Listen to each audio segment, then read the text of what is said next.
नमस्कार किसान भाइयों, मैं डॉक्टर राधाकृष्ण इजी सॉल्यूशन पे आपका स्वागत है। आप किसान हैं तो आपके लिए पशुपालन करना, गाय को रखना बहुत जरूरी है कि बिना गाय के, वो भी देसी गाय के, आप अच्छी खेती नहीं कर सकते, खेती की जरूरतों को पूरा नहीं कर सकते।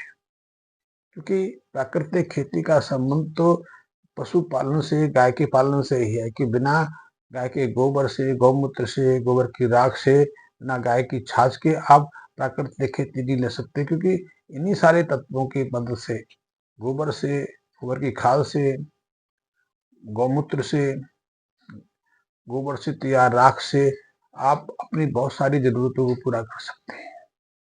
तो आपके लिए, प्राकृतिक खेती करने वाले मित्रों के लिए तो गौ पालना बहुत जरूरी है। लेकिन गौ रखना आज इसलिए हमारे लिए मुश्किल होता जा रहा है, गाय हमें दूध तो देती नहीं या बहुत कम दूध देती है, और इसीलिए गाय की उपेक्षा हमने पिछले 50 सालों से करनी शुरू कर दी। आज हमारे देश में हमारी जो अपनी देसी गाय होती है निरंतर घटती जा रही है। उसके साथ तो हमारे बहुत आत्मिक संबंध रहे हैं। फिर मैं इस विषय पे गहराई से अभी नहीं जाऊंगा, लेकिन मैं आपको बताना चाहूंगा कि हमारे यहाँ, हमारे देश में गाय की एक नई नस्ल के बारे में बहुत चर्चा हो रही है। उसको गिरलैंडो बुक के नाम से जाना जाता है। गिरलैंडो जो गाय है, बनाई तो ब्राजीलियन वैज्ञानिकों ने, ब्राजीलियन किसानों ने इसका अनुवंशन किया है।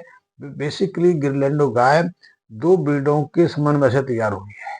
इसमें एक समन्वय हमारी जो गिर गाय है, हमारी देसी गाय की एक नस्ल है, गुजरात में, राजस्थान में सक्रिय है, उसकी बछिया से, और इसमें हॉलिस्टीन गाय का सीमन डाला गया है। इस क्रॉस से जो ब्राजीलियन वैज्ञानिक हैं, जो पशुपालक हैं, उन्होंने विशेष नस्ल को पैदा किया है। और वो एक ऐसी नस्ल है, गाय की एक ऐसी प्रजाति है जो 100 लीटर तक दूध दे देती है। भैंस की क्षमता नहीं कि वो 100 लीटर दूध दे सके, लेकिन भैंस की कीमत ज्यादा होती है। भैंस भैंस 1.5 से 2-3 लाख रुपए तक बिकती है। और गाय हमारी जो है वो 1,500 रुपए में, 200 में बिक जाती है, क्योंकि वो दूध नहीं देती है। भैंस दूध दे देती है, भैंस के दूध में फैट की मात्रा भी अलग ज्यादा रहती है, इसलिए उसकी कीमत ज्यादा है। और इसी गाय दूध की क्षमता ने, दूध की जो फैट कैपेसिटी ने गाय के दूध को निम्न स्तर का बना दिया, भैंस के दूध को उच्च स्तर का बना लिया। पर मैं बात कर रहा हूँ गिरलैंडो नामक जो गाय की नस्ल तैयार की गई है, वो सारी जरूरतों को पूरा कर देती है।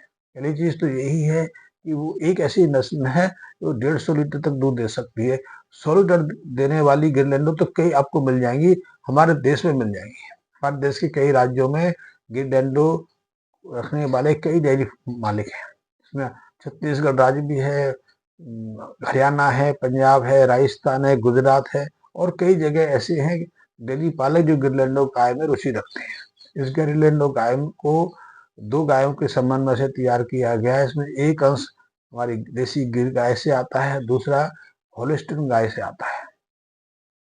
और इस गाय में एक और विशेषता है, ये दूसरी गायों में नहीं, ये दूसरी पश्चिमी गाय नहीं है, इनको लेकर हमारी प्रजाति को खराब करने के दोष भी लगते रहे, वो गिरलैंडो गाय में नहीं है। पहले तो ये है कि ये हमारे वातावरण में सहजता से अपने को स्थापित कर लेती है। वातावरण के प्रतिकूल प्रभाव इस पर नहीं पड़ते जैसे कि दूसरी गायों पड़ते हैं। वैसे देसी गाय, हमारी जो देसी गाय है, उसके ऊपर भी वातावरण के प्रतिकूल प्रभाव पड़ जाते हैं। यदि आप हरियाणा से, गुजरात से अच्छी उत्तम क्वालिटी की गिर गाय अपने पास ले आओ, चाहे आप मध्य प्रदेश में रहते हो, चाहे आप पंजाब में रहते हो, या आप महाराष्ट्र में रहते हो, तो वो गाय भी 3-4 महीने के बाद अपने को वहाँ स्थापित करने में परेशानी अनुभव करने लगती है। उसकी दूध देने की क्षमता घट जाती है, उसकी जो प्रजनन जो क्षमता है उस पर विपरीत असर आना शुरू हो जाता है। इसलिए देखा गया है कि जो मित्र अच्छी नस्ल की गिर गाय गुजरात से लाके यहाँ अपने यहाँ रखते हैं, वो सहजता से दोबारा से हीट पे नहीं आती। हीट पे आने में वो विलंब करती है, कभी कभी तो उनको दोबारा में आने में 3-3 साल का समय लग जाता है। और यदि वो हीट पे आए, गर्भ धारण कर लें, तो अधिकांश मामलों में, 50% मामलों में ऐसी गायें गर्भ धारण करने से पहले बच्चा गिरा देती हैं, गर्भपात का शिकार बन जाती हैं। तो हमारी अपनी नस्लों को भी वातावरण में अपने को एडजस्ट करने में मदद परेशानी आती है, लेकिन इस गिरलैंडो नामक गाय के साथ में ऐसी परेशानी नहीं है। ये भारत के अधिकांश राज्यों में स्वयं को स्थापित कर लेती है, स्वयं को ढाल लेती है। इसकी दूध देने की कैपेसिटी बड़ी है। 100 लीटर तो इसकी पीक स्थिति होगी, लेकिन 30-35 लीटर तक तो आम गिरलैंडो गाय दूध दे देती है, और खर्चा उतना ही जितना कि भैंस का खर्चा है। दूसरी जो क्रॉस्ड गाय गाय है उनका खर्चा है।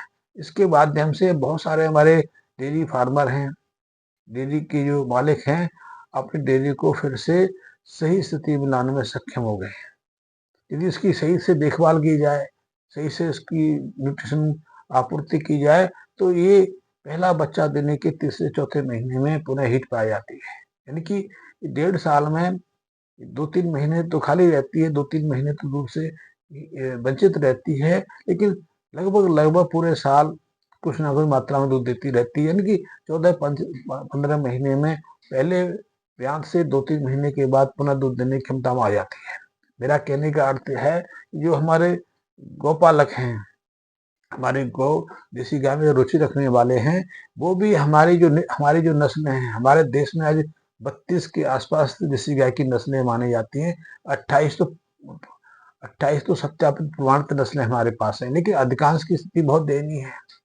अधिकांश गायें कुपोषित हैं, उनके शरीर में कई तरह के पोषक तत्वों की कमी है, इसीलिए ना तो वो समय पे हिट पे आ पाती हैं, ना अपने आकार को सहजता से प्राप्त कर ले पाती हैं, ना वो पूरी तरह से आहार को ग्रहण करती हैं। क्योंकि हमने देखा है कि हमारी देसी गाय की जो आहार को ग्रहण करने की क्षमता है, वो बहुत तेजी से घटी है, क्योंकि वो कुपोषित हैं। वो अधिक खा लें तो उनको इंडाइजेशन की शिकायत आ जाती है। तो मेरा कहने का अर्थ है कि जो हमारे गौपालक मित्र हैं, वो गाय की स्थिति को सही समझ के और सुव्यवस्थित तरीके से देसी गाय को बचाने के कार्य में लग सकते हैं। मैंने गिरलैंडो गाय का उदाहरण दिया। मैं ये नहीं कहता कि आप गिरलैंडो गाय पाल लो, आप दूसरी गाय को ले सकते हैं। हमारे देश में 30-32 गायों की प्रजातियां मिल जाती है, इसमें 22-23 तो सहज है। आप उत्तर प्रदेश में रहते हो तो गंगातीर गाय को रख सकते हैं, लेकिन गंगातीर गाय को रखने के लिए पहले गाय को रखने की जो परंपरा है, जो जो उसकी गाय पालने की जो नियम कायदे कानून है, वो तो जानना जरूरी है। गाय को कैसा आहार चाहिए, कितनी मात्रा में चाहिए, कैसे उसकी पोषकता को पूरा कर सकते हैं, कैसे उसकी जो कुपोषण की स्थिति है उसको सामान्य स्थिति में ला सकते हैं, कैसे वो समय पर अपनी वयस्क अवस्था को प्राप्त कर सके, कैसे बीमारियों से बच सके, कैसे अपने जो शारीरिक आकार है उसको स्थापित कर सके। क्योंकि इन्हीं के माध्यम से तो हम अपनी गाय को सुरक्षित रख सकते हैं। इन्हीं से तो गाय अपनी क्षमता से दूध भी दे सकती है, बच्ची भी दे सकती है, बैल भी दे सकती है। तो मेरा अर्थ है, मेरा कहने का है कि जो हमारे किसान हैं, प्राकृतिक खेती करना चाहते हैं, और प्राकृतिक खेती में वो तब तक पूरी तरह सफल नहीं हो पाएंगे जब तक उनके पास गाय नहीं है। और यदि गाय आपने ऐसी रखनी है तो वो वजन पड़ता है, आपके ऊपर खर्चा का दबाव पड़ता है। ऐसे में आप गाय रखना नहीं पसंद करके, तो आप अच्छी नस्ल की, अपने वातावरण को सूट करती हो ऐसी गाय को सही परंपरा से रखकर, सही तरह से उसकी देखभाल करके अपनी दूध संबंधी जरूरत को पूरा कर सकते हैं, परिवार के स्वास्थ्य की रक्षा में भी काम कर सकते हैं। और हमारे खेत की जरूरत है, हमारे खेत की जरूरत के लिए जो गोबर की खाद चाहिए, गोबर की राख चाहिए, गौमूत्र चाहिए, वो भी अपनी गाय से प्राप्त कर सकते हैं। ये हमारी जो गाय है वो 3-4 महीने में इतना गोबर हमें दे देती है कि हमारे जो 10-15 एकड़ जमीन है उसकी खाद संबंधी जरूरतें पूरी हो जाए। बाकी 3-4 महीने दूध दीजिए, परिवार को पौष्टिक आहार दीजिए, पौष्टिकता के लिए दूध का प्रयोग कराइए, घी का प्रयोग कीजिए, छाछ का प्रयोग कीजिए, दही का प्रयोग करिए। मेरा यही कहना है कि यदि आप गाय को, देसी गाय को सम्मान देते हैं, उसकी सुख सुविधा का ध्यान रखते हैं, उसका सही पालन करते हैं, तो आप पर गाय बोझ बनने वाली नहीं है। आपको इस संबंध में कोई जानकारी चाहिए तो मुझसे ले सकते हैं। धन्यवाद।